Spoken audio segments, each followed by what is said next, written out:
സൗന്ദര്യം ഉണ്ടാവണമെങ്കിൽ വെളുത്തിരിക്കണം. ഇത് എവിടുത്തെ കണക്കാന്ന് എനിക്ക് മനസ്സിലായില്ല. നമ്മുടെ നാട്ടിലെ വലിയ സുന്ദരൻ്റെ പേര് ശ്രീകൃഷ്ണൻ എന്നാണ്. കൃഷ്ണൻ എന്നുള്ള വാക്കിൻ്റെ അർത്ഥം തന്നെ കറുത്തവൻ എന്നാണ്. അദ്ദേഹം പാട്ടുകാരനാണ്, ആട്ടക്കാരനാണ്, പോരാളിയാണ്, തേരാളിയാണ്, കാമുകനാണ്, പണ്ഡിതനാണ്, ചിന്തകനാണ്. നമ്മുടെ നാട്ടിലെ വലിയൊരു സുന്ദരിയുടെ പേര് പാഞ്ചാലി എന്നാണ്. പാഞ്ചാലി എന്ന് പറഞ്ഞാൽ പാഞ്ചാല ദേശത്തെ രാജാവിൻ്റെ മകൾ എന്നുള്ള ആൾക്ക് വിളിക്കുന്നതാണ്. അവളുടെ പേര് കൃഷ്ണ എന്നാണ്, എന്ന് പറഞ്ഞാൽ കറുത്തവൾ എന്നാണ്. ഇപ്പോൾ വാൽമീകി രാമായണത്തിൽ ശ്രീരാമൻ കറുത്തിട്ടാണ്, സീത കറുത്തിട്ടാണ്. അപ്പോൾ ഇവിടെ എല്ലാ ആളുകളും കറുത്തായിരുന്നു. കറുപ്പിന് 7 അഴക് എന്നൊരു ചൊല്ല് തന്നെ നമ്മുടെ ഭാഷയിലുണ്ട്. അപ്പോൾ എപ്പോഴാണ് കറുപ്പിന് ഭംഗിയില്ല, അത് അഭംഗിയാണെന്ന് വന്നത്?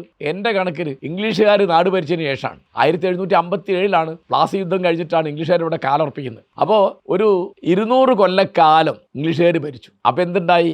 മേൽ എന്ന് വെച്ചിട്ടുള്ള അധികാരം കൊണ്ട് മേലേന്ന് വെച്ചിട്ടുള്ള കുതിരയുടെ നിറമാണ് ശരിയായ നിറം എന്ന് വന്നിട്ടാണ് നമ്മളൊക്കെ കറുത്തിട്ടാണ്, നമ്മുടെ തമ്പുരാക്കന്മാരൊക്കെ, നമ്മുടെ യജമാനന്മാരൊക്കെ വെളുത്തിട്ടാണ്. അപ്പോൾ വെളുപ്പിനാണ് ഭംഗി എന്ന് വന്നത്.